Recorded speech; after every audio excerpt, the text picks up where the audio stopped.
Prime Minister, the Right Honourable Dean Alpha Barrow, Ms. Kim Simplice Barrow, Special Envoy for Children and Women, Deputy Prime Minister, the Honourable Patrick Forber, former Prime Minister, the Right Honourable Said Wilberforce Musa,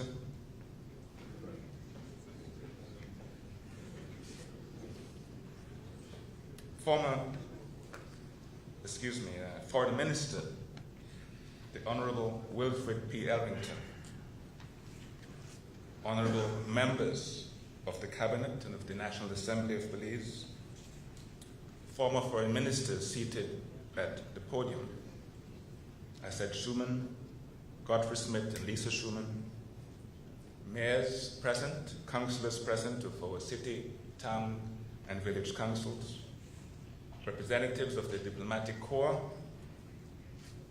heads of international and regional organizations, chief executive officers present.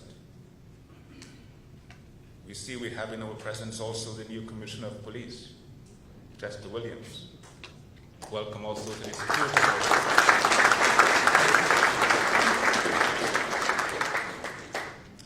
leaders and members of the church, business associations, unions, civil society organizations, and local government associations, members of the press, ladies and gentlemen all.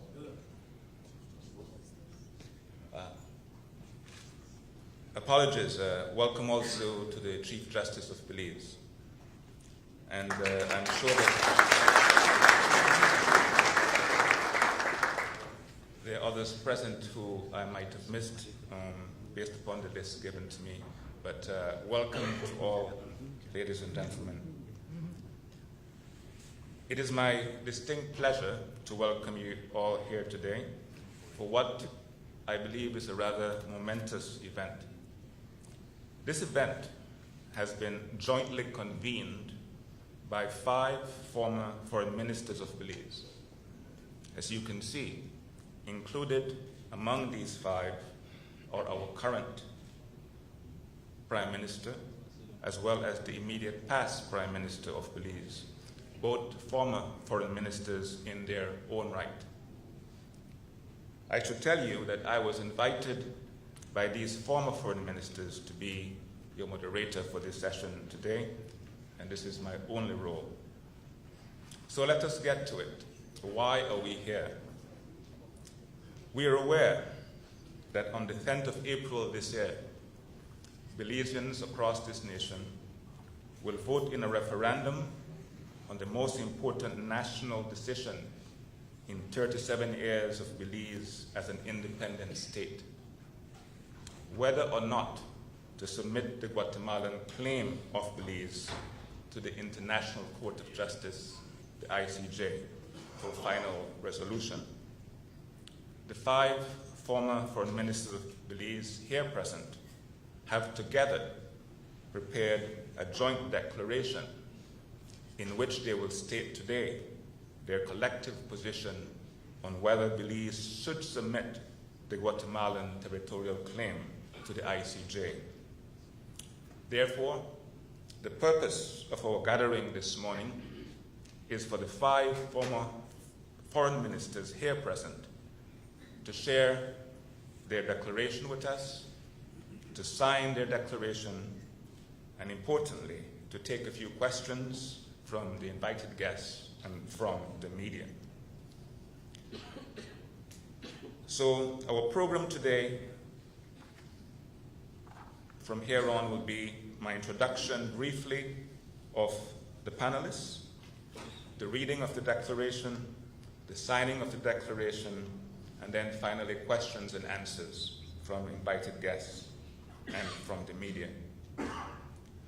Now then to the introduction of the 5 former foreign ministers who have brought us here today.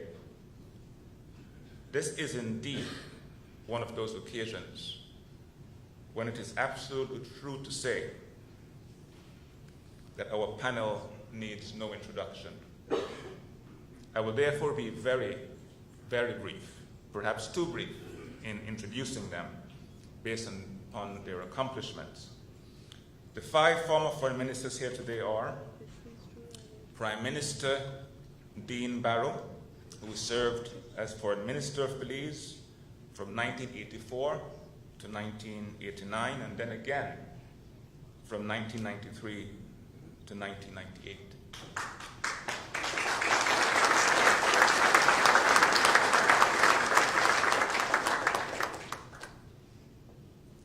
We also have with us former Prime Minister Said Musa, who served as Foreign Minister from 1989 to 1993, and also from 1998 to 2002. Former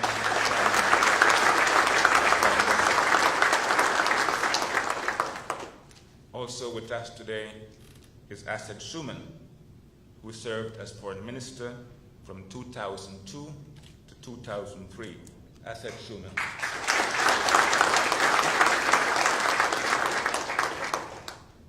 Also with us is Godfrey Smith, who served as Foreign Minister from 2003 to 2006.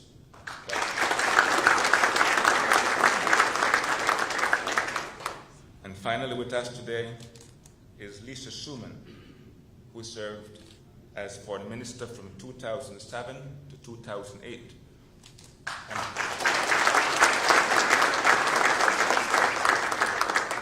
I must say, has the distinction, and I believe the proud distinction, of being the only woman who has served Belize in this very high office.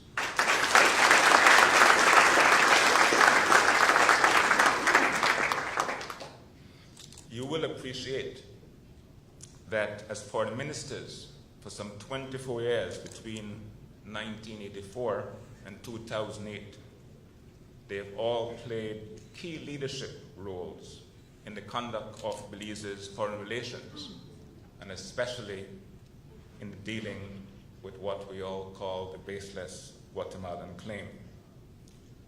We will now move, ladies and gentlemen, to the declaration itself. The 5 former foreign ministers here present have agreed among themselves that the declaration will be presented on their behalf by former Foreign Minister Lisa Schuman. I now call on former Foreign Minister Lisa Schuman to read the declaration.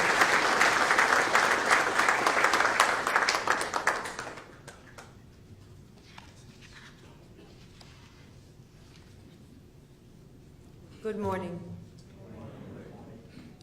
We, former foreign ministers of foreign affairs of Belize, from 1984 to 2008, after careful consideration of whether Belize should submit the Guatemalan territorial claim to the International Court of Justice this 9th day of January 2019, declare the following. 1. After more than 50 years of arduous negotiations, it has become clear that no Guatemalan government will ever agree to voluntarily accept Belize's territorial integrity based on the 1859 treaty. 2. Although Belize's borders are recognized and supported by the international community, the Guatemalan government has responded to that moral mandate with intransigent reaffirmations of its anachronistic claim to Belize's territory. The only certain way to get the Guatemalan government to recognize our legitimate border is through a binding ICJ order. 3. Under the special agreement which was negotiated by Belize, with the advice of a team of international legal experts, Guatemala, for the first time, finally abandoned its position, held since 1936, that it would only go to the ICJ if the case were tried on the basis of equity or fairness. The special agreement makes clear that the ICJ will only be able to consider the matter on strictly legal grounds and principles, and that Guatemala will not be allowed to make any further claims. 4, if the claim is not adjudicated at the ICJ, the Guatemalan government will continue to maintain that there are no borders between our countries. It will continue its attempts to impose its claims by show of force. It will fail to prevent its citizens from illegally entering our territory, stealing our resources, and severely damaging our environment and water supplies. This will cause irreparable damage and burden our children with the consequences of our inaction. 5, seeking an advisory opinion from the same ICJ judges would not solve the problem, since that would have no more weight than the countless diplomatic declarations that we have already gotten from almost every international organization. In addition, the result of advisory opinions sought by other nations whose entire territories were likewise under attack, such as the Western Sahara and Palestine, is not something that Belizeans could possibly entertain. 6, since the ICJ judges will be obliged to look only at the evidence and to apply only the law and established legal principles under Article 38(1) of the ICJ statute as required by the special agreement, we are entirely certain that there is no likelihood of Belize losing any territory, whether terrestrial or maritime. In addition, all international lawyers who have fully examined all the evidence on both sides, including several who have advised Guatemala, have concluded that Guatemala has no arguable case against Belize. 7, this is the first time in the long history of attempts to resolve the claim that Belize is not being asked to make any compromise, give up anything, or give in to any pressure. Going to the ICJ will permit us to obtain a legally enforceable vindication of our rights. It is for these reasons that we strongly urge a yes vote. It secures for Belize an irreversible and binding decision enshrining forever our right to live in peace within borders that could never again be challenged by anyone. Thank you.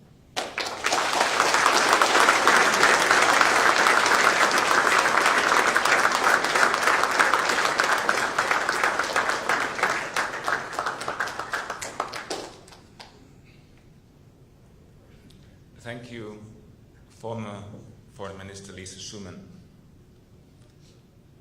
We have now heard the content of the declaration, and now is the time then for the 5 former foreign ministers to sign their joint declaration. And how we will do this is that I will be calling each one by one to go to the table to my left to sign the declaration. I first call on the Prime Minister and former Foreign Minister, the Honorable Dean Oliver Barrow, to sign the declaration.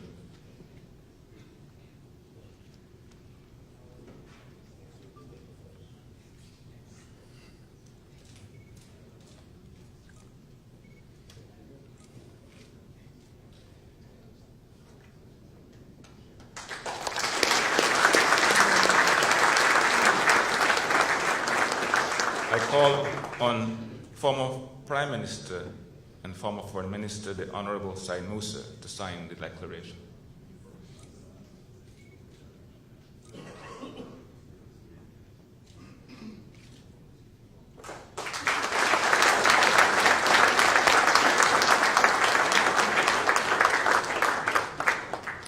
And now for former Foreign Minister Assad Shuman.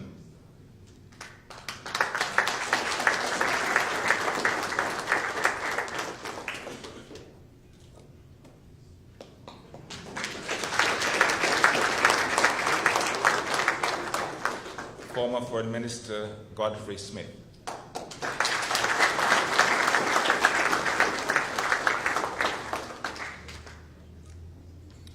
Former Foreign Minister Lisa Schumann.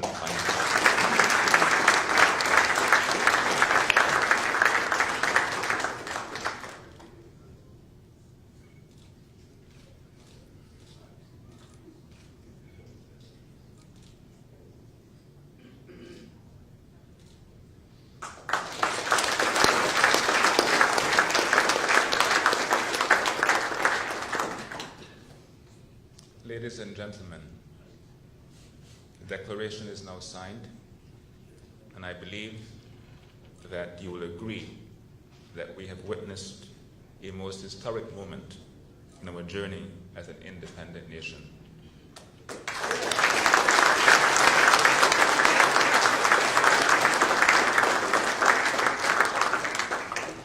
Let me inform you at this point that copies of the declaration will be available at the end of today's event, and a copy of the signed declaration will be circulated later today by the press office.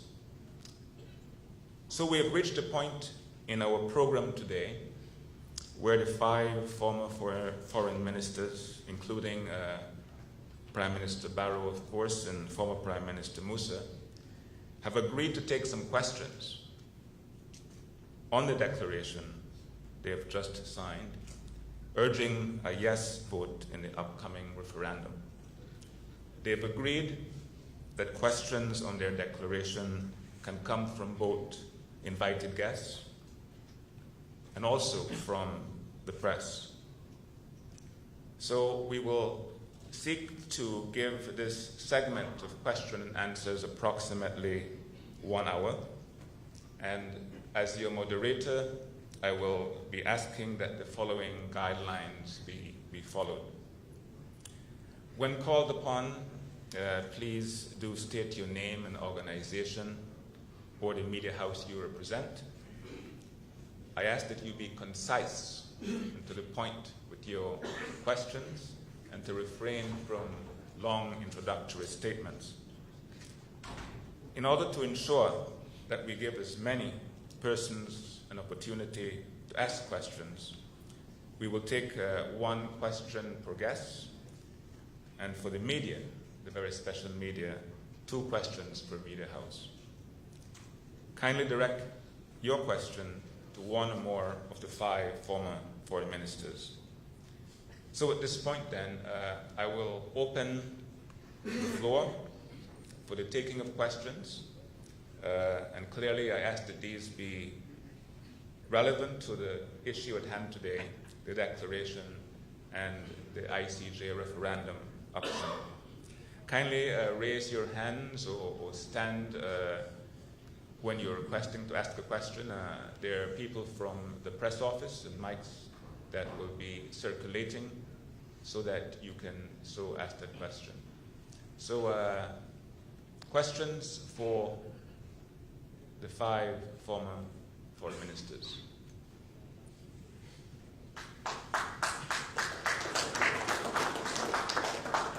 The gentleman in the black here, thanks. Thank you. Senator Stephen Duncan. Question is primarily for former Prime Minister Musa. Honorable Musa, you are one of the people who, to my mind, have not wavered on this issue. I get the sense from certain quarters that have been playing out lately that some people are suggesting now is not the time to go to the ICJ, and that we ought to wait. And there is a condition that the waiting is based on probably certain protocols surrounding the SARS-2. My question to you, therefore, is, you seem not to have wavered over the years. What do you see, in your view, as the risks of waiting while you choose, by your declaration, to go now, and you have not changed to suggest that we ought to wait? One. And secondly, by insisting on conditions such as a protocol around the SARS-2, are we not, in effect, giving up our advantage to the Guatemalans, the very thing we are trying to avoid, in that they can delay signing any protocol and, by extension, bind us and stay our hand? Thank you. I think that question was directed Yes. at... Is the mic on? Yes. Okay.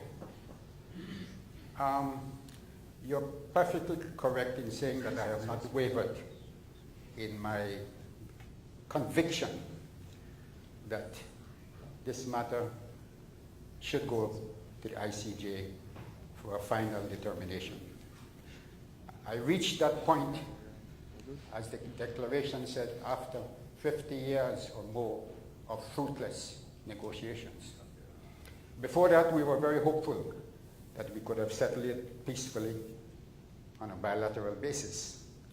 But that having failed in 2007, when I was Prime Minister, we took the decision at the advice and recommendation of the Secretary General of the OAS to pursue the matter to the ICJ, subject to a referendum of approval by the Belizean people.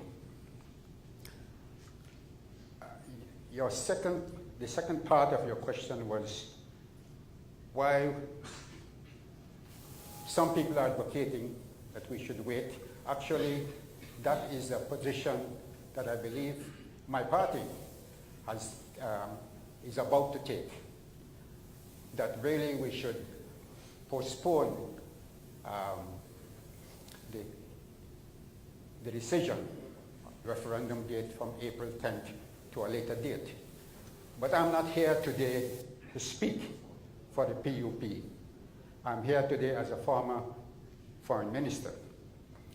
And yes, you're perfectly right in saying that I believe, as a preference, perhaps we should have had the protocol signed with regard to the SARS-2 to make it absolutely clear that there is no doubt that we recognize that the 1859 treaty governs our border as regards the median line of the south, of the navigable channel of the SARS-2 River. I don't think it's too late for us to pursue that, but we are here today to make a firm determination and a recommendation, actually, to the Belizean people. First of all, stating why we believe the yes vote should prevail in going to the ICJ. That is, and we're giving reasons for that. Okay?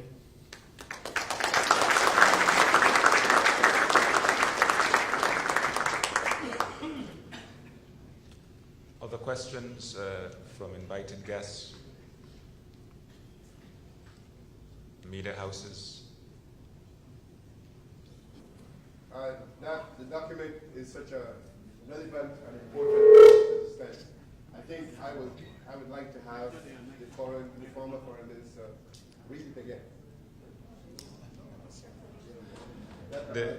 There's a, may I ask if the press office has copies of the declaration ready to circulate? And if so, we can do that. And that, I think, will satisfy your concern. These will be circulated. Because I like hearing my own voice. I think it might be good if we gave it to you and then you can see it and Indeed. absorb it for yourself. Indeed. As that is being done, Any other questions or statements? Canon Flowers.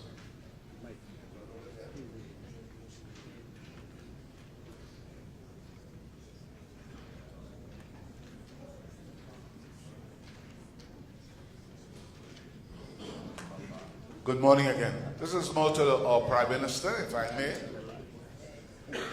And I see the Foreign Minister is somewhere in the room. Belizeans, as I said in my prayer, is fearful. That is a gift. But we are not told by those who are saying, don't go to the ICJ. What is the alternative? We know as citizens of this land that the OAS and friends and support of Belize are pouring millions of dollars along the adjacency line. Nobody is telling our people, okay, you have a right to say no, but what is the alternative? Because I am sure, and probably I am not a diplomat, so I have to be careful here. We aren't being told if we say no and the OAS moves out, what's going to happen? And so I would like directly to our Prime Minister now, whose responsibility this actually would lie in the event that the country says no. And he may not want to tell us, but that's a concern that I believe that people need. If they're saying no, and as the government of the day, what is the alternative? Thank you. Well, that's one of the reasons why, if my mic is transmitting well enough, that's precisely one of the reasons why Canon, from very early on, I was adamant about the need for a yes vote. The fact that there is absolutely and simply no alternative. Said has made the point, the declaration reaffirms it. We have tried by way of bilateral negotiations for 50 years, ever since we've been independent, and for all those years before we were even independent. And it must be completely clear to all and sundry by now that that way lies absolutely no progress. That way lies complete frustration. That way lies the perpetuation of the status quo. And the status quo is one in which Belize will continue to have this claim hanging over our heads like some sword of Damocles. It's not just the psychological consequences of that, there are practical consequences that, again, the declaration speaks to. We can't have a situation in which our resources can be plundered willy-nilly and no effort is made with respect to Guatemala to keep their people in check on ultimately the basis that there are no borders. It's so indubitable that it has to be in the existential best interest of this country to get this thing sorted out, to get this threat removed so that we might be able to proceed to live in peace and tranquility. You ask Canon, what then happens if in fact there is a no vote? Well, clearly there will be negative consequences. Our going to the ICJ is a matter of our sovereign choice, but it is something that has been encouraged, strongly urged upon us by the international community, the very international community that has for so long supported our right to self-determination, our right to sovereignty and territorial integrity. But that international community has recognized that all its fine declarations, all its grand statements of support for Belize and Belize's territorial integrity have not resulted in the Guatemalans withdrawing their claim. And the international community has quite properly said, the only way then to get rid of this claim is to go to the ICJ and produce or have produced a final binding legal declaration, which without a doubt is going to completely vindicate Belize and its rights to our territory. If we don't go, we certainly are going to experience some blowback from the international community. I've been careful to indicate that in urging people to go and in pointing out what are the benefits of going, and in saying to people, conversely, if we don't go, there is a great deal of demerit to that course of action. We ought not to frame things in such a way that we can be accused of fear-mongering. If we don't go, the negative consequences, the fact that the international community will look askance at us, won't mean that the day after a no vote, the Guatemalans will believe that they are able to march into our country and occupy Belize by force and press their claim in consequence of some sort of military position. So we need to understand that life will go on, even with respect to a no vote. But that life will continue to be absolutely bedeviled by the problems that we are even now facing. We talk about the SAR-Stone. We see how almost on a weekly basis there are difficulties there. We know what's taking place in the Chiquibul. And the expressions of support from the international community that we get almost routinely, I don't know that they will stop coming.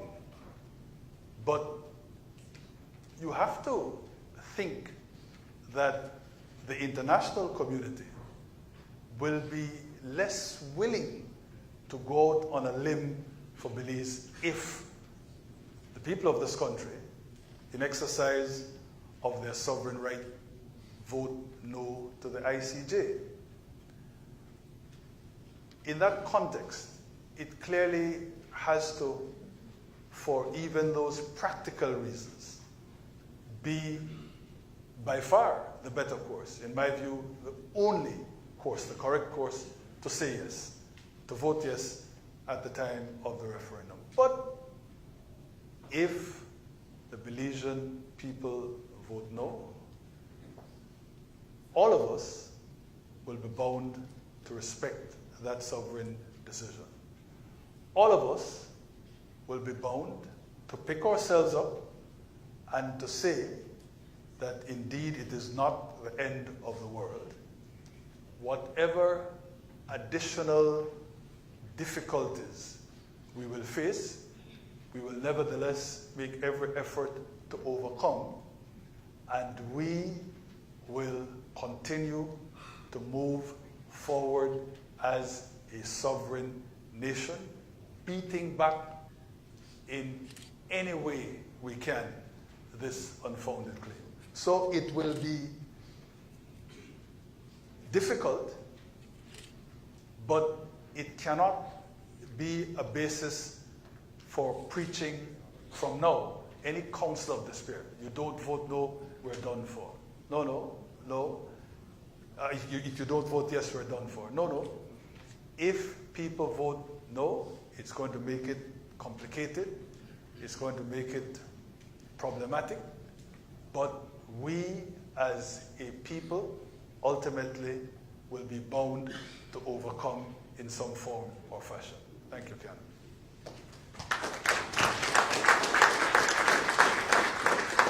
Thank you. Even if I might add to what the Please. Prime Minister has said.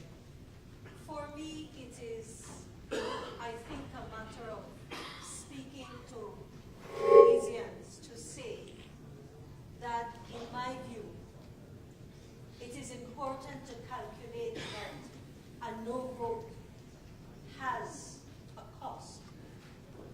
And it is not simply the impact internationally. I think the Prime Minister has articulated that well enough. But the declaration makes it abundantly clear that there is a cost and an impact to inaction. And that is something that we have to absorb and internalize and understand. That doing nothing has a cost, and that we are laying a burden on our children if we don't look for a way to resolve this within our own lifetimes. Young people who I've spoken to rightly point the finger at us and say, we were looking to you to solve this. We are looking to you to find a way so that we don't have to deal with this. You only need to look at our neighbors, Venezuela and Guyana, to understand what happens when you have a festering dispute and the prospect of mineral wealth. And that's something that I've written about in an article 10 years ago called By the Might of Truth, in which I spoke about the possibility of oil reserves in Belize and the difficulties faced if our neighbor and ourselves cannot move ahead because there is still this festering dispute.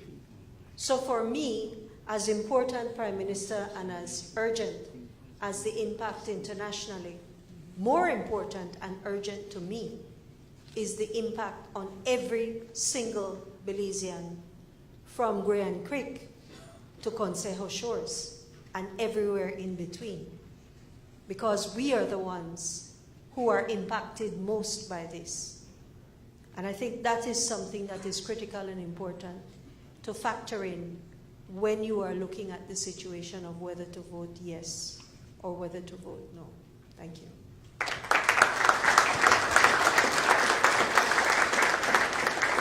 The gentleman in the green shirt, and then we come over here to Mr. Leslie. This way. We have one question in the back here first. He has been waiting a while. Okay. I did not see that. Please go ahead. Sorry, Mike Rodon from the Reporter Press. If I could direct this question probably to former Foreign Minister Said Musa. In terms of the special agreement, proponents of the no vote have paid particular attention to the special agreement, claiming that it gives, in some way, it gives Guatemala an unfair advantage if we do go to the ICJ. In your experience, does it do that? My experience? Yes. I think we just have to read it and understand it, the special agreement, Mr. Rodon. I must confess that initially, when I saw the terms of the special agreement, and I believe I wrote about this in my book, the one book that I've written, and I said I was a little concerned that we might be offering Guatemala too much latitude. I think that's the language I used. But since then I have gone into this thing in some detail and read the opinions of the experts, as well as discussed it with several people who were involved with the drafting. And I am satisfied that the way it's worded, and I take it you're referring to the all or any legal claim in the, I think the first paragraph of the special agreement. All or any legal claim could be, in a layman's sense, and perhaps so many Belizeans would see it that way, as opening the door to Guatemala to come with all kind of foolishness. But the saving word is legal. it has to be legal. In other words, referring back to the provision of the statute of the ICJ. I think it's 41, is it? 38? 38-1, yes. Which says that this case, if it goes to the court, will be decided on strictly legal grounds. And the all or any is designed to ensure that Guatemala come with whatever you have, but put it in your pleadings. In other words, you can't go back and bring one next claim later on. All right? You have to decide, if we go to court, put down your best effort, and we will deal with it from there on. Okay? Thank you for the joint declaration. Question that I've heard from many Belizeans is refers to the Maritime Areas Bill and the law of the Convention of the Seas. I'm not sure I can give a good response at this time, so I'd like to know if the Maritime Areas Bill, is that going to affect our chances to get a positive outcome? And I hear the law of the Convention of the Seas may be applied. Will that affect our possibility of losing some marine areas or keys? Thank you.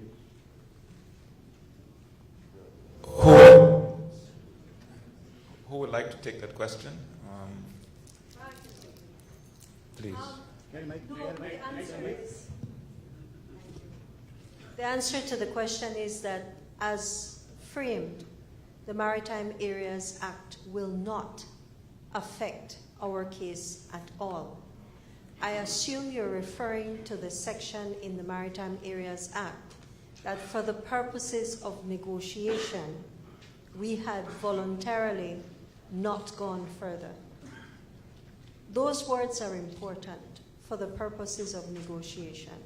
I will tell you that Belize, Guatemala, and our neighbor Honduras, which is likely to be impacted in any decision having to do with maritime areas because of the unique geography, are all signatories to the United Nations Convention on the Law of the Sea, UNCLOS, which is in force and which all of us are bound to respect and live by.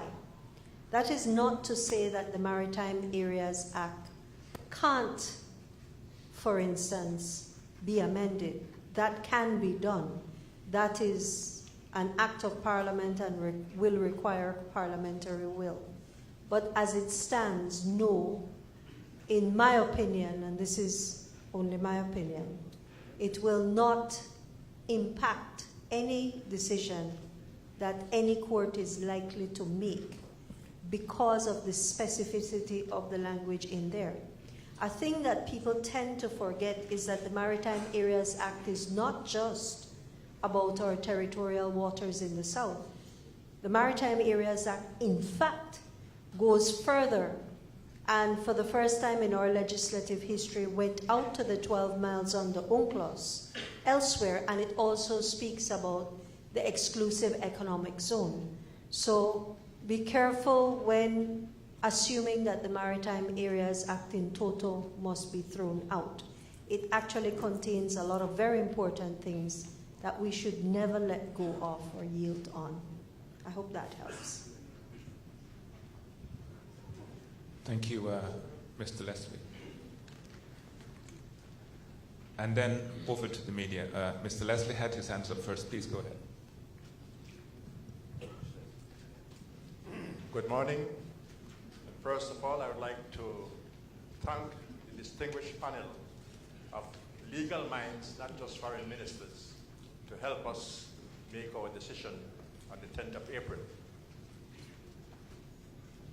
The question I would like to put is that from time to time, we hear on the talk, radio, and TV that there is no need to go to the ICJ because the United Nations gave Belize its independence. And if needs be, we can go to the Security Council. Therefore, I would like for the distinguished panel to tell us the role of the ICJ as part of the United Nations and why the United Nations is not responsible for our independence? Thank you. I would want to suggest that Asad Schuman might be the best person to answer the question. He was there during the internationalization process and was the leader of that very famous 1980 Declaration of the United Nations. Resolution, yes. So that 1980 resolution reaffirms the right of the Belizean people to self-determination, independence, and territorial integrity. It even goes further and urges Great Britain to guarantee that territorial integrity and security, and even goes even further and urges the bodies of the United Nations to do likewise. Now, that was very useful to us politically in getting the United Kingdom to agree to maintain its troops in Belize after independence in defense of that independence, which it had steadfastly refused to do for many years. So that was the purpose and that was the usefulness of that resolution. However, the resolution, like all General Assembly resolutions, is not legally binding. That resolution has no legally binding force on any nation. And any nation can, without offending any law or offending any international norm, refuse to be bound by any General Assembly resolution. The only resolutions that have a binding force are those, as you know, from the Security Council. But if we go to the Security Council, we see that within the Charter of the United Nations, there is an article which says that the Security Council, when faced with a breach of the peace or a potential breach and so on, and wants to resolve it, and is encouraging the parties to resolve the differences, it will be guided by the fact that legal disputes are best resolved by the International Court of Justice, which is a part of the Charter of the United Nations, and which all members of the United Nations are ipso facto members of the Statute of the Court, are bound by that. So that is it. Number one, the General Assembly resolutions are not legally binding. And number two, if we go to the Security Council, we'll be advised to go to the ICJ, which is the only organ in the world that has the authority to give a binding decision on a legal issue. And I'll say this one thing more. I think it is better for us if we go to the ICJ and have the ICJ determine those borders, determine it, of course, in accordance with international law and principles, than if Guatemala were to agree to sign a treaty agreeing to those borders. Why? Because a treaty, it can refuse to follow, just like it's refusing to follow the 1859 treaty. But a decision of the ICJ is so binding that if the one party is not obeying that decision, the other party can go to the Security Council, and the Security Council is mandated to ensure that that treaty is put into effect. If it's a treaty that they agree, if Guatemala were to come tomorrow and say, okay, we agree to the 1859 treaty, it's better that the ICJ do it so that the Security Council can enforce it. If it's just a treaty, we can't go to the Security Council. Does that answer your question? Yes, sir. There's a question from the media in the back, and then we go to Dr. Lewis. Good morning. Alfonso Noble, Guardian newspaper. Quickly, I see notably absent here is Honorable Senator Eamon Courtney. The question was an invitation given to him to be a part of this declaration. And secondly, for the former foreign ministers, excluding, of course, the Prime Minister, do you all have any concern that because of this decision that you have taken, it will have some negative or any type of political ramifications to you personally within your party?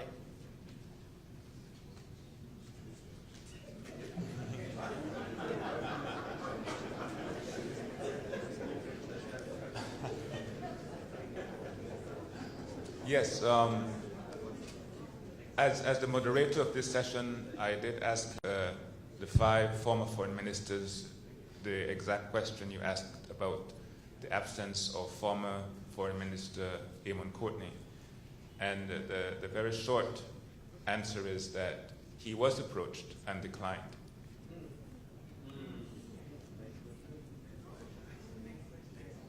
Well, I'll answer your next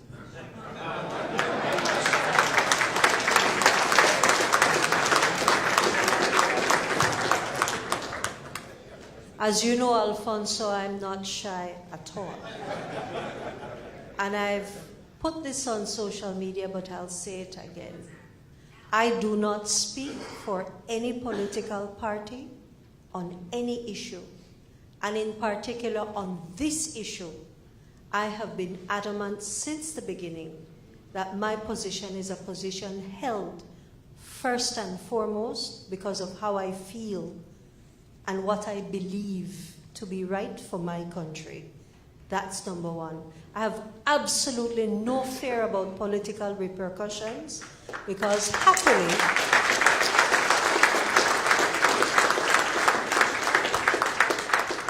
I can tell you at this point that even were I to have political aspirations, which I don't at the moment, what is and always has been most important to me is not to be convenient, but to be right when it comes to my country.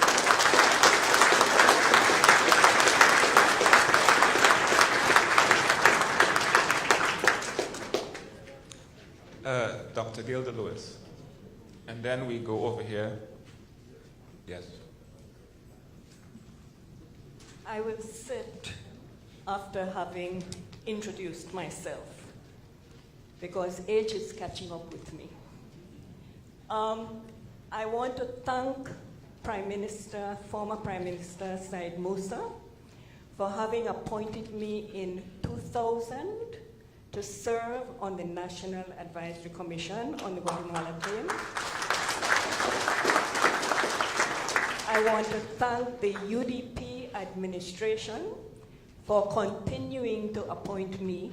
So I have been serving continuously from 2000 until now. I have done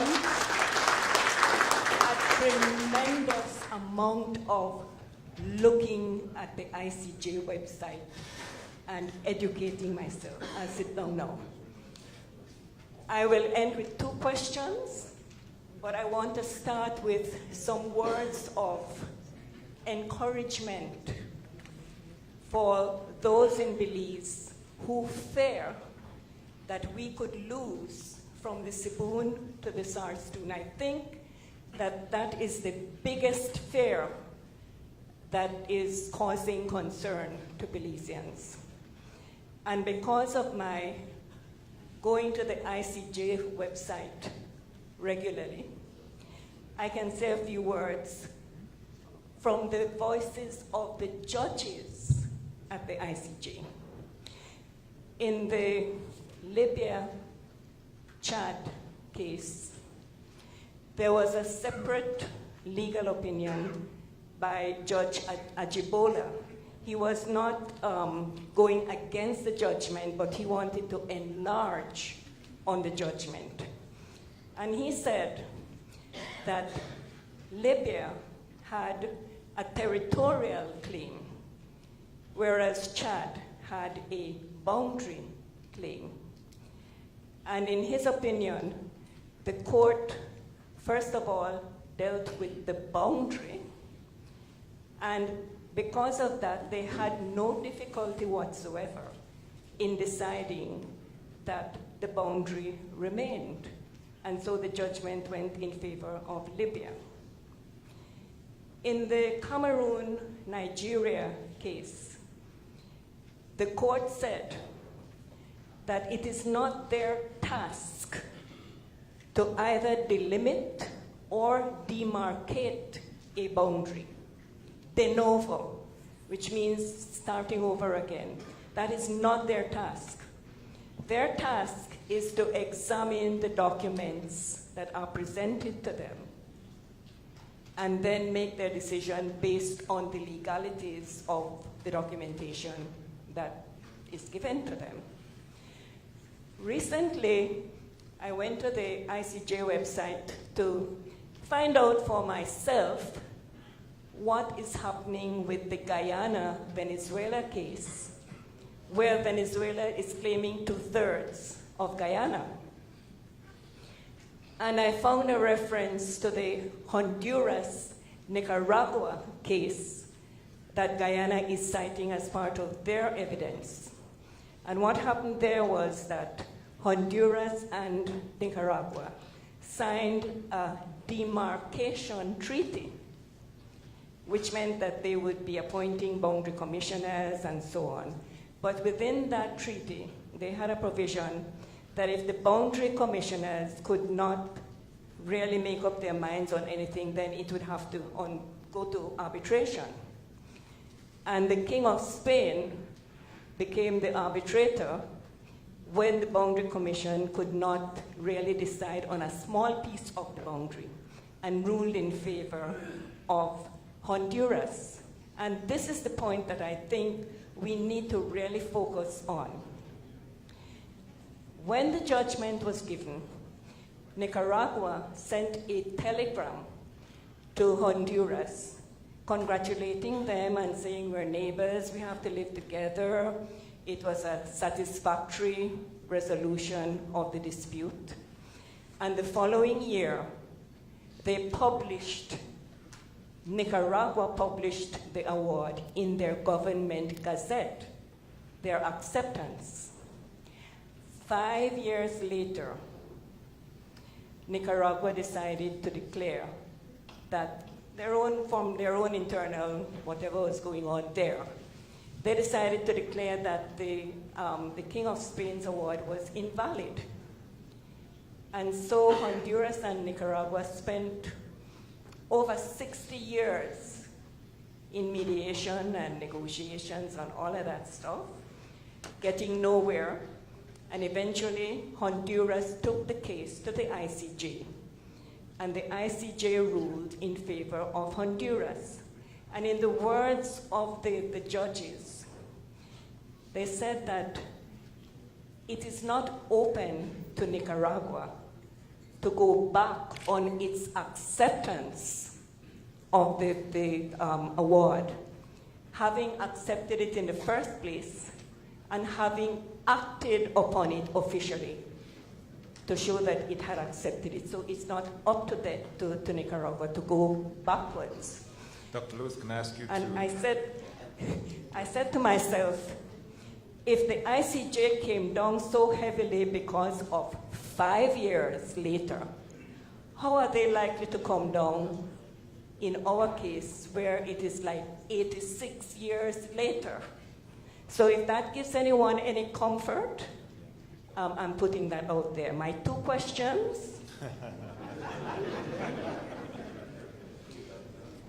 If not the ICJ, who? And if not now, when?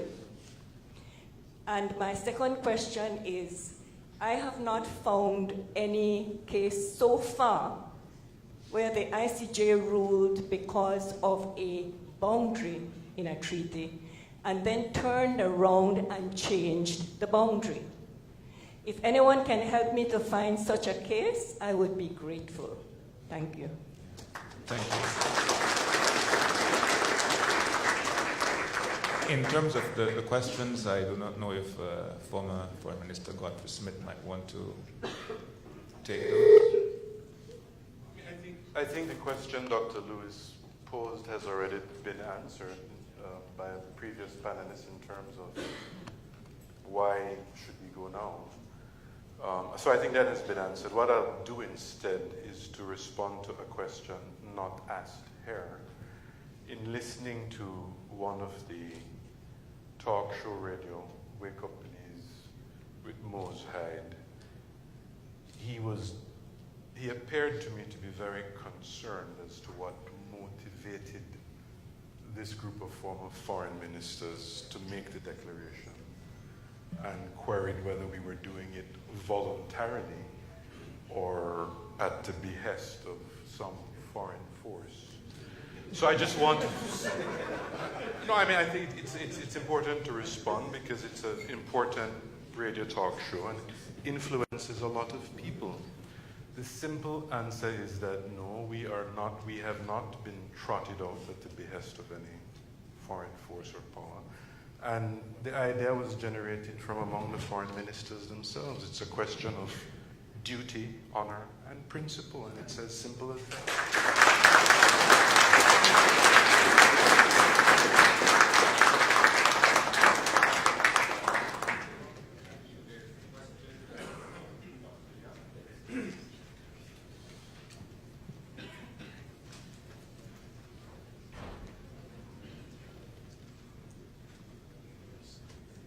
I too want to congratulate Colin Young, the leaders on the stage for this historic occasion. And former Minister Smith kind of touched a little bit on what I was going to ask. I'm going to modify the question slightly. One of the hallmarks of the Guatemala-Belize issue has been unity among the political parties historically, the UDP and the PUP. What advice can you give to Belizeans who are listening that this issue ought not to devolve into a partisan one between the existing government and the opposition, especially in light of a press release that we saw yesterday? And I know that nobody is here representing their party, but I think the issue of why is this issue so important that we should not look at it through the lens of a UDP or a PUP. Thank you. Thank you, former Prime Minister. If I may, I believe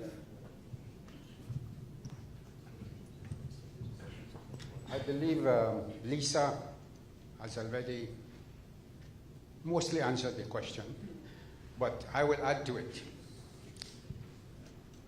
I am here as a former foreign minister, first of all, not as representing any political party. I'm a PUP, and I will remain a PUP. I want to make that absolutely clear.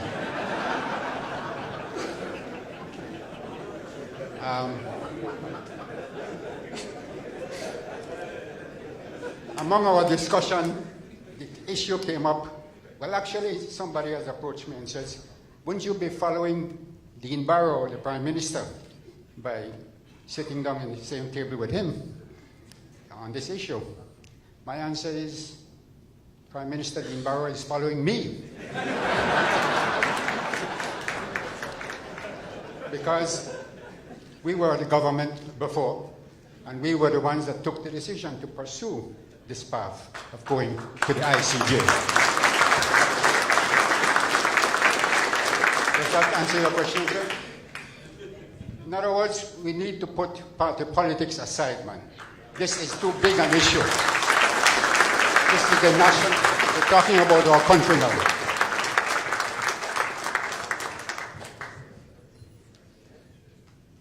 Are there any?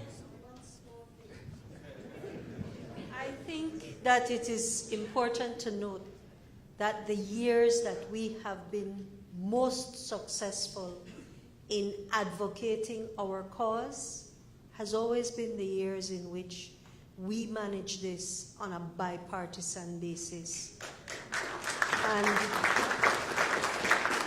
I don't want it forgotten that we have to pay tribute to two men in this room.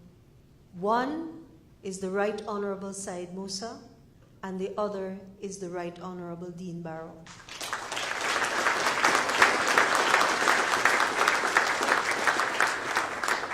One day, the internal history of this dispute will be written. I'm looking at you, Alexis Rosado. Fred Martinez and I once promised to write it, and it would have been all the juice and scandal that anyone would ever have wanted. But it will be written, and the history will say that it was because of the vision and generosity of both men why we have been able, despite our small size, the really limited amount of people in our diplomatic corps, that we were able not only to punch above our weight class, but that we were in this dispute, despite what the naysayers might say, the heavyweight champions of our world. And that is the way that we really should move towards doing this. We do not go to any tribunal in a divided manner and think that we are going to be able to fight our best fight. We are called on today, and until or unless we find a way to resolve it otherwise, we are called on today to ensure that we didn't stand by. History will say of the Flowers Bank men that they showed up. History will say of us that the men and women of Belize showed up and did the work when it was neither easy, nor convenient, nor cheap, nor politically correct. And that, I think, is the best that anybody could ever hope in their political career. Thank you.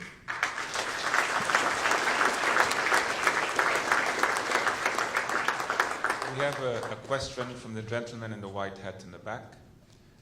And then we have one in the back over here. Please. I just want to thank the former Prime Minister and Prime Minister Said Musa for his remarks just a while ago, that he helped bring up the streets of Belize to let us know this is a concern about our country, not party politics. Thank you.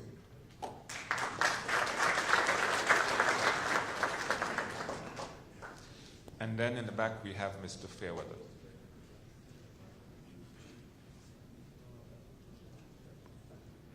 Morning, Thompson Fairweather here. I will leave the questions to others. I want to make two statements. This will be the second referendum I will attend. The first was in Gibraltar on the 10th of September 1967, and I had the pleasure and the opportunity to sit between Sir Joshua Hassan, the First Minister, on my right, and on my left, Peter Arsola. They had their driver drive me around the rock and explain everything. This is prior to the 10th of September. And I marveled at how the opposition and the leader in government went about fighting Spain and regarding United Kingdom referendum. We are now going on Guatemala and also against Belize and the United Kingdom. Now, the thing is that we are getting closer to that, which I wished would have happened long ago. We'll have, like I said, the opposition on my left, the leader in government right, making the tour to discuss with the people what they should do. That's one comment. The second is that Belizeans should know that the limits and definition of the country of British Honduras outdates Guatemala. We have not changed anything since the 1800s as to the limits of British Honduras. Not even 1 kilometer has been changed since the 1800s. Guatemala was 1821. So it preceded Guatemala. We had all our borders intact without one single change in the geography, including the islands and the ocean. So those are two things we have to consider. Belize has been here since 1800 with the exact same demarcation we have at this time, not even one change. Thank you.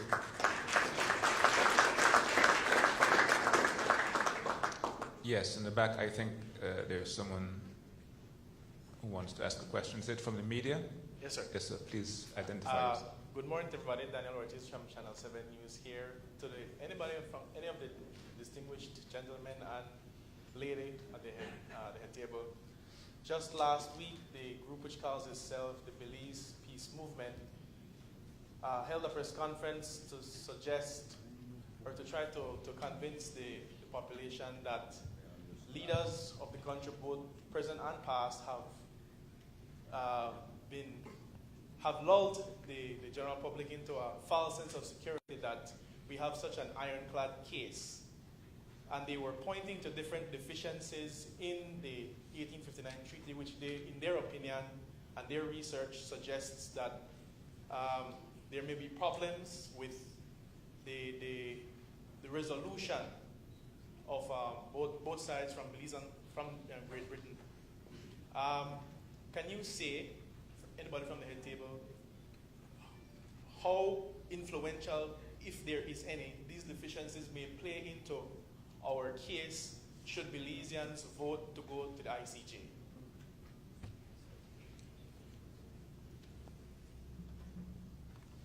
Well, deficiencies in the 1859 treaty. Well, the thing is that this thing has been studied over many, many years. The fact is that we have had ourselves, Belize, for example, we have had two legal opinions that we commissioned, one in 1978, one in 2001. Both of them, incidentally, included Sir Elihu Lauterbach. The second one also included a recent president of the ICJ. It included one of the highest recognized experts on treaty law from Israel, actually, called Shabtai Rozan. And it included very distinguished Latin American jurists from Chile. Guatemala also itself commissioned, at the time, probably the most renowned judge of the United States of America, called Manley Hopkins. And since then has commissioned other lawyers to give an opinion on this case. And they have all of these that I've mentioned have unanimously said that the 1859 treaty is a solid treaty, it's a boundary treaty. The issue about Article 7 not having been complied or not has nothing to do with the resolution of the question as to the boundaries so defined in the treaty. And they have all concluded that those boundaries cannot be changed by anything that Guatemala is of. So now we have a group of Belizeans saying that they have found more deficiencies in that treaty than Guatemala itself found, because of course Guatemala had to submit all the evidence and all the issues it had to these lawyers that advised them. I don't think it's credible, that's all. I mean, we're not going to spend hours picking on the legal issues. I'm just saying, look at that fact, those facts that I've stated, and tell me who you believe.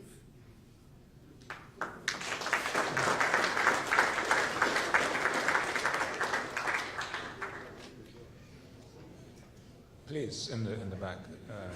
Go ahead. Good morning, Head Table, Hippolyta, Channel 5 News. For any one of the panelists, do you believe that today's event, the declaration by the 5 foreign ministers, would influence the voters out there? Because essentially, there's a majority of the population, of the voting population, saying no. Do you believe that what happened here today would change that? I think the recent poll showed that there's an increased no to the ICJ in terms of how the public is thinking. That's the first question. Prime Minister. Well, I don't know that you can properly conclude that the current sentiment is distinctly no. You spoke about a poll. We're still some ways away from April 10th. And in fact, the history of polling will show you that there are lightning changes. The old saw that in politics a week is an eternity, I think is something that you ought to bear well in mind. So I do not agree with you. I do not agree with your premise that as things now stand, undoubtedly there would be a no vote. But even if there were some validity to to that. My understanding of our purpose today is that there is a twofold objective. Indeed, to try, by reason of the declaration and the arguments that have been made in person by the former foreign ministers, to show to the Belizean people where it makes absolute sense for us to vote yes, and that, in fact, there really is no alternative to voting yes. So that's number one. But number two, as I believe Godfrey eloquently put it, and as did Lisa, and did just as eloquently, what did Godfrey say? It's a matter of principle, it's a matter of honor, it's a matter of duty. Lisa says she's not concerned about political convenience, where the interests of her country are involved. She will do what, again, duty and obligation and being right require. So, in sum, of course the hope is that what is happening here today will succeed in persuading people. But even if it doesn't, as a matter, to employ the words again, of honor and obligation and duty, we are here trying to do what we know to be right by our country. That's this country that all of us love so very much.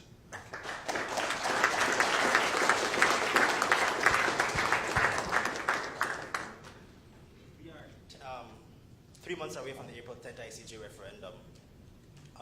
What's happening with the referendum units, the pace of the referendum campaign, and do you believe that by then the voting populace would have adequate information to form an adequate decision? Anyone?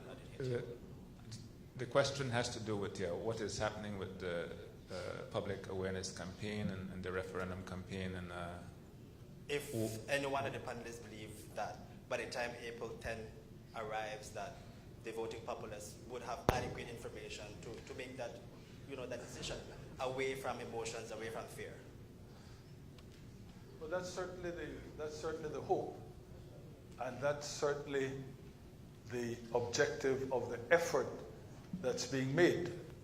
Everybody says that we got off to a late or slow start, and I'm not going to argue that. There are those who will say that even now, they still see that there's room for the undertaking to be ramped up even more. I simply want to assure you that I am convinced that finally we are beginning to have absolutely the right equation in terms of strategy, in terms of the human resources in charge of the campaign. So I believe that indeed, by the time we get to April 10th, the referendum unit would have done pretty much all that it needed to do to put Belizeans in a position to make a wise, proper decision. Thank you, Prime Minister. There's another question from the media in the back, please. Good morning, panel. Marcela Maya from News. Is there any one person who can be named as the architect of what's being displayed here today? I know, Mr. Smith, you said that this came from the foreign ministers. And then the second question, for those of you who may have the knowledge, was there ever any attempt to narrow down Guatemala's claim in the negotiations for the special agreement? Thank you. The last question, was there any attempt to narrow down the scope of Guatemalans' claim in the special agreement? On the first question, I think you've already said that it's a joint it was undertaking.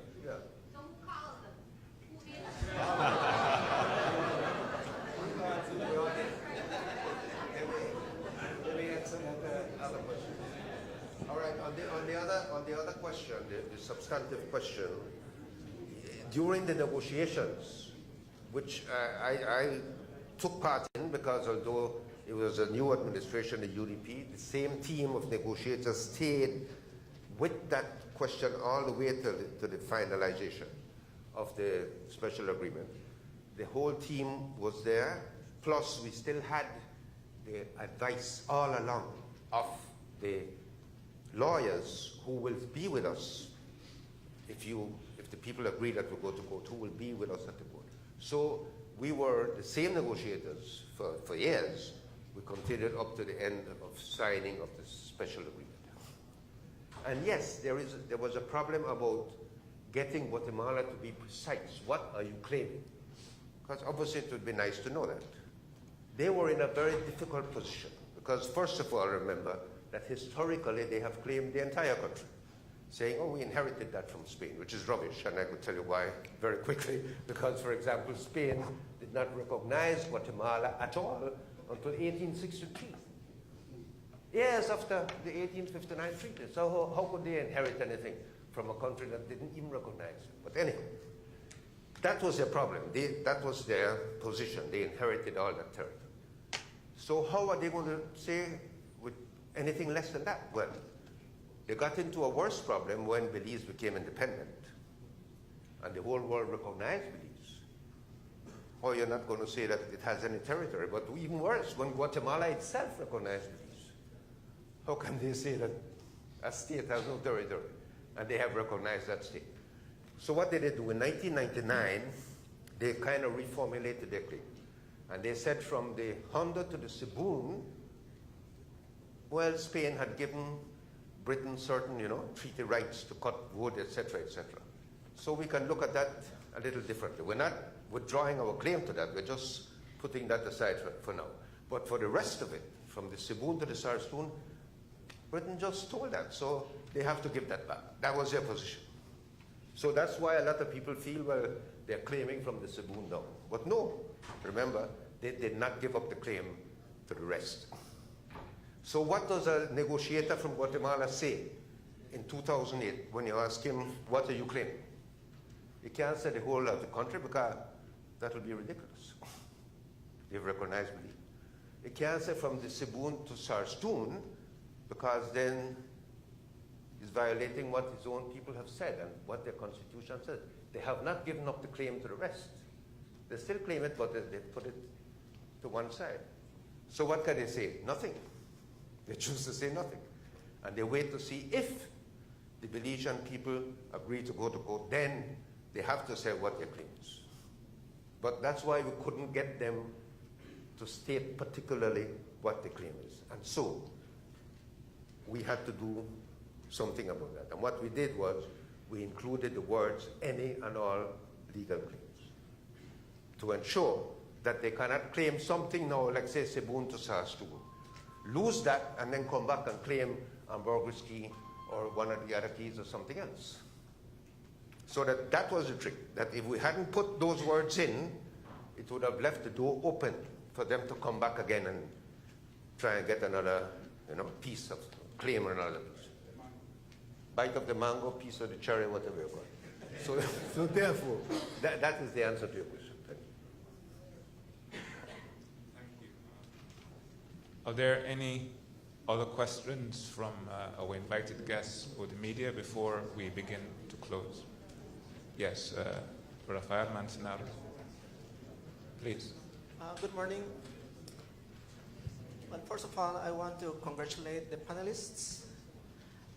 It certainly gives me a high level of confidence to see the guests and signing the document. One question that I've always wondered, and looking at my news in Guatemala for quite some years, I must say that even from the time of Mr. Berger, from the time of Mr. Colom, from the time of Mr. Molina, it seemed to me that they were pretty much more in partnership or in cooperation with Belize. At least it would seem to me that they were much more in terms of open more into a level of cooperation.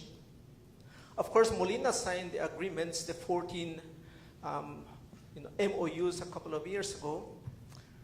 But since the time when Mr. Morales came in, and even prior to entering into his political campaigns, it would seem to me that he pretty much was looking at Belize as really a major component of his campaigns in Guatemala. And so my question is, so why was it that today now Morales, under the government of Morales, they were able to go into a referendum and basically be able to go more into the ICJ factor? Is there something that really is pushing now this present government in Guatemala to move forward even prior to the other governments before? Thank you so much. I think buried also in his question is the question that many have been asking out there. Does Guatemala know something that we don't know? Why they're so willing to now take this case to the ICJ? The Prime Minister? Well, one has to be careful because one doesn't want to tell tales out of school, and one doesn't want to get any Guatemalan official, current or past, into trouble.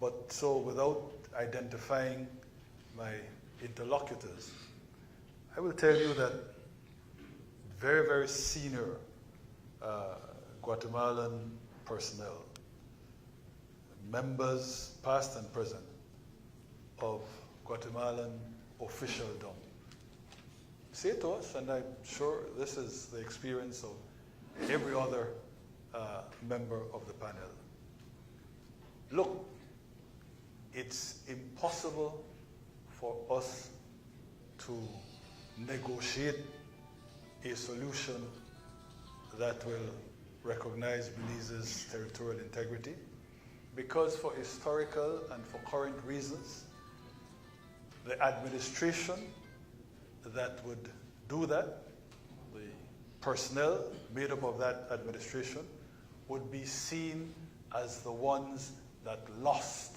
Belize. And they say none of us is prepared to take that on. But they say, we all know that we have no legal case. And so it is in our interest to have this matter go to court so that the ICJ will make the only ruling that it can, a ruling completely in favor of Belize. And the politicians in Guatemala are then off the hook. They're able to say to people, well, we are a civilized nation. We are, in Guatemala, a democratic nation. We are, in Guatemala, a nation that believes, for some time now, in the rule of law. We are bound to accept the decision of the International Court of Justice, and there basically is an end to it. You think it can be comfortable for Guatemala's leadership to keep getting denounced by all these international organizations with respect to their maintenance of the claim to Belize? That's not pleasant, not in a context where years after the Civil War, years after a return to democracy, Guatemala is trying to concretize its new image, its new status, its new place as a legitimate actor on the world stage, legitimate player in the international community. It can't be pleasant for these declarations in favor of Belize and against Guatemala to keep coming out of all these various international meetings, these various international forums. So that, in my view, is the answer to the question. No modern day Guatemalan leadership wants to see the continuation of a situation in which they feel they have to maintain formally the claim, but they know that that puts them very much on the back foot in terms of the international community. We then, out of the dilemma, without getting into political hot water internally at home, is to have the ICJ make this final binding determination and ruling in favor of Belize's sovereignty and territorial integrity.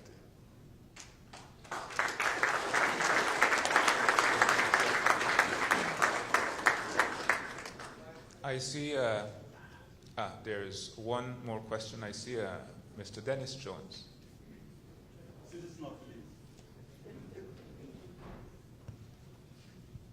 Given the current political dynamics, party political dynamics, what do you see as your individual or corporate responsibilities in furtherance of the declaration? I'd want Godfrey Smith and former Prime Minister Musa to answer that.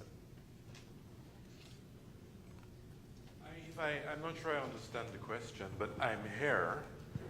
My presence here today signifies and denotes that I believe I have an obligation to step forward as a former foreign minister to say that voting yes to go to the ICJ is the thing to do.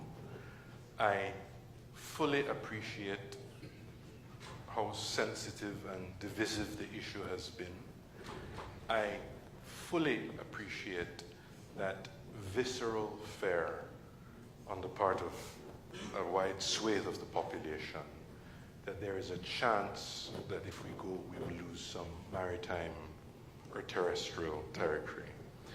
Having considered the matter, having looked at the opinions, not only now, but for all the years that I've been intimately involved, I am here, and I say so to put the matter on the record, because I am convinced and I believe that there is no realistic chance of Belize losing any territory, land or sea, if we go to the ICJ, and that we should do so now.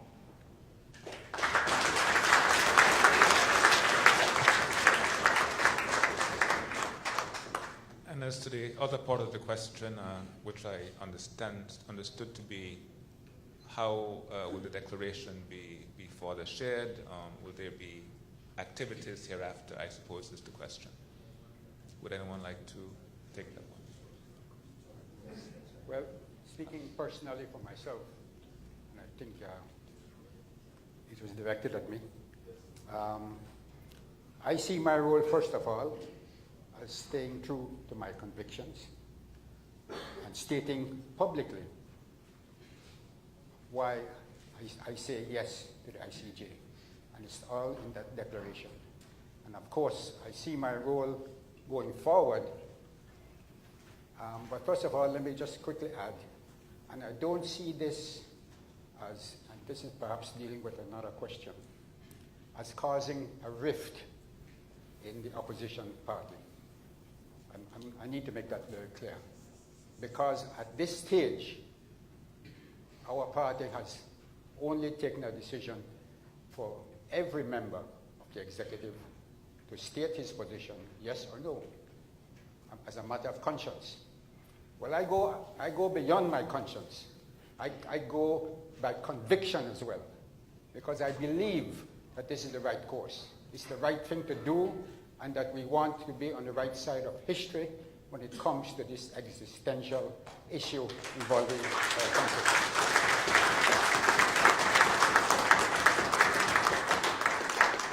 And therefore, going forward, I will continue to repeat my position and to try and convince as many as I can to say yes to the ICJ.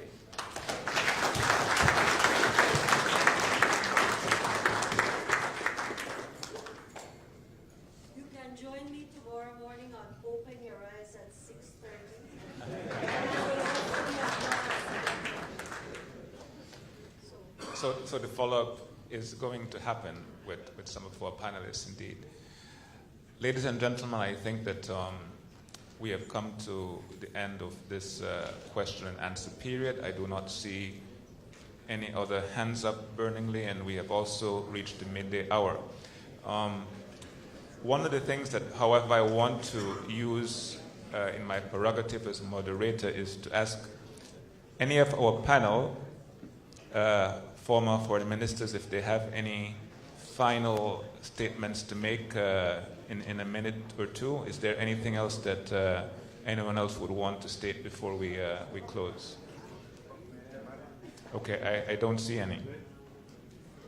So, ladies and gentlemen, we have come to the end of today's event, and it leaves me but to thank Prime Minister Barrow, former Prime Minister Musa, and former foreign ministers Assad Schuman, Godfrey Smith, and Lisa Schuman for making this historic event happen today, and for sharing, as they have done so honestly, their convictions with us on this very important national issue. And on behalf of the foreign ministers here today, the former foreign ministers here today, I thank everyone for being here. This event is now concluded. Thank you.